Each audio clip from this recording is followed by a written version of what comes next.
আসসালামু আলাইকুম। আমার কোয়েল পাখিগুলো ডিম দিচ্ছে।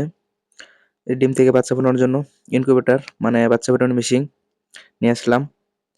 প্রায় ৭ দিন পরে পার্সেলটা হাতে পেলাম। তো এখন আমি আনবক্সিং করব।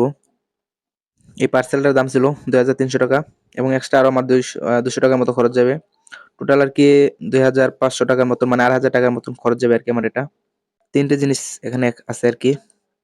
একটা ককশিট বক্স ২২ ইঞ্চি বাই ১২ ইঞ্চি না ১৪ ইঞ্চি এরকম। আর ভিতরে একটা কন্ট্রোলার। এটা এমনি এক্সট্রা ভাবে করা যায় কিন্তু আমি সেটআপ নিয়ে আসছি আরকি। আর এটা ফুল এসি ডিসি মানে কারেন্ট গেলে কারেন্ট দিয়ে চলবে। কারেন্ট যখন থাকে আবার যখন কারেন্ট চলে যাবো অটোমেটিক ডিসিতে ট্রান্সফার হয়ে যাবো। মানে ১ সেকেন্ডের জন্য অফ হবে না আরকি। ফুল এসি ডিসি আরকি। আর এখানে ৩ টা জিনিস আনছি আমি একসাথে আরকি। একটা ককশিট বক্স, একটা কন্ট্রোলার বক্স আর একটা হলো হলুদ কসটিপ। এগুলো একসাথে পাওয়া যায় আরকি কিন্তু আমি এমনি আলাদা করে কারণ আছে। এমনি আমার ৳৩,৫০০ মতো লাগে যেত। যাই হোক আমি এখানে আলাদা, আলাদা আনছি। এখানে আমার প্রায় হাজারখানেক টাকা সেভ হইছে। টোটাল আমার ৳২,৫০০ মতো লাগবে আরকি। মানে ৳৮,২০০ লাগবে বাউল প্লাস আর ২ একটা জিনিস আছে ওগুলা। আর এই যেটা হলো মানে আর্দ্রতা কন্ট্রোল করার জন্য, দেখার জন্য আরকি। আর একটা ইনকিউবেটরের জন্য আর্দ্রতা এবং তাপমাত্রা দুটোই খুব গুরুত্বপূর্ণ। কন্ট্রোলারটা তাপমাত্রা করবে, চেক করবে আরকি মানে দেখাবে আমারে কত আছে কি। আর এটা হলো আর্দ্রতা। তখন কন্ট্রোলারটা আনবক্সিং করতেছি ফার্স্টে। যেখানে একটা ডিসি ফ্যান আছে, একটা এসি ফ্যান, একটা ডিসি ফোল্ডার দুটো আর একটা হলো এসি ফোল্ডার। তো ফার্স্ট টাইম আনবক্সিং করে পরে দেখাচ্ছি আপনাদের বিস্তারিত। দেখতেছিলাম যে ঠিকঠাক আছে নাকি। মাশাআল্লাহ সবগুলোর কোয়ালিটি ঠিকঠাক ছিল। পার্সেলটি মানে একদম কোনো সমস্যা নাই। যেভাবে প্যাকেজিং করছিল কোথাও কোনো ড্যামেজ হয় নাই। যে আমি সবগুলো দেখতেছিলাম যে কোয়ালিটিটা কেমন। আলহামদুলিল্লাহ সবগুলো কোয়ালিটি ভালো ছিল। ধন্যবাদ ওই ভাইকে যার থেকে আনছি। আর যেটা হলো ডিসি বাউল এবং ফোল্ডার একসাথে দুটো আরকি। আর এসি বাল্বটা আমি দোকান থেকে এনে লাগাতে হবে আরকি আমার। এটা দিয়ে দেয় নাই। আর যেটা খুব যত্ন সহকারে টেপ করে ভালো করে করছিল। আর আমি আপনাদের যেরকম কেউ আনতে চান তাহলে আমি ওই একটা আমারে ইনবক্স করেন। আমি ওই ভাইয়ের একটা পেজটা বা নাম্বারটা দিবেন হোয়াটসঅ্যাপ নাম্বারটা। ওই ভাই শতভাগ ভালো কোয়ালিটির জিনিসগুলো দেয়। যা আমি দেখলাম। আর এমনিও মানে কোনো সমস্যার জন্য ওকে যখন আমি নক করছি, ১ম আমি এটা ইনকিউবেটর চালাইতেছি। তাই ওকে মানে যেকোনো সমস্যার জন্য ওকে নক করছি। সে খুব সুন্দর রেসপন্স করছে আমার সাথে। প্রত্যেকটা সুন্দর করে বুঝাই দিছে। যাই হোক এখানে অনেক মানে হিবিজিবি লাগেছিল। আমি ওগুলো একটু ছোটাইতেছিলাম। যেটা ডিসি বাল্ব, ডিসি ফ্যান এটা, এসি ফোল্ডার, এই যে এসি ফ্যান এটা আরকি। ফ্যানগুলোর কাজ মূলত হইলো মানে তাপমাত্রাটাকে বাউল থেকে যে তাপমাত্রা হবে সেটা পুরো ইয়াতে আরকি ছড়ায় দেওয়ার জন্য।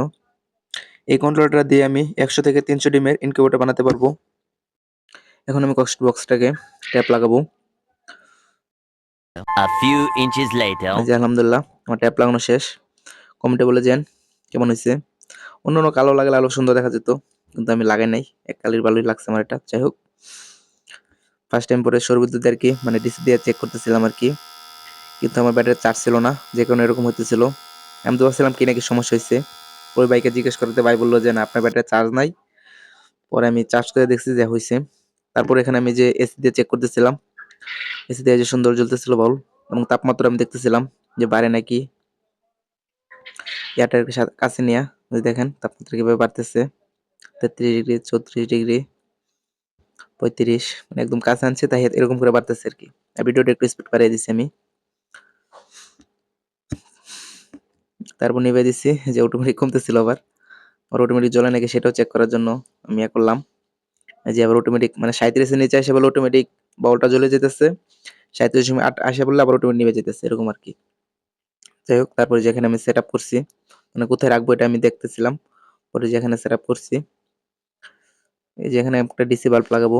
ওখানে ২ টা বাল্বের তাপমাত্রা বাড়তেছিল না আমি চেক করে দেখছি। ব্যাটারি ফুল চার্জ করার পরেও আরকি ডিসি ২ টা বাউল আরকি মানে পুরোটা তাপমাত্রা দিতে পারতেছিল না। একে এক্সট্রা ২ টা বাউল লাগাবো এখানে আমি। তো যেখানে ডিম বসাই দিচ্ছি। আর আপনারা জানেন ডিমগুলো আরকি করা লাগে মানে একটা ফুল অটো না আরকি সেমি অটো।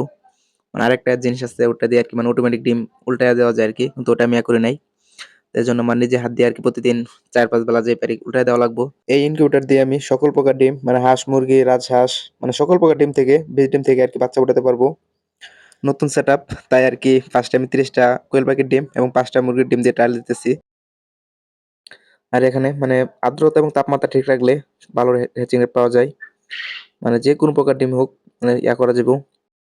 আর ডিম থেকে বাচ্চা ফোটানোর জন্য তাপমাত্রা 37 থেকে 37.7 এর ভিতরে রাখা লাগে, যা আমার এই কন্ট্রোলার সেট করা আছে। কন্ট্রোলার অটোমেটিক এর ভিতরে রাখতেছে, মানে 37 এর নিচে আসে বলে অটোমেটিক অন হয়ে যেতেছে এবং 37.7 এর বেশি হয়ে গেলে অটোমেটিক বাল্বটা নিভে যেতেছে। যাই এভাবে আর কি কন্ট্রোলারের তাপমাত্রা ঠিক রাখতেছে।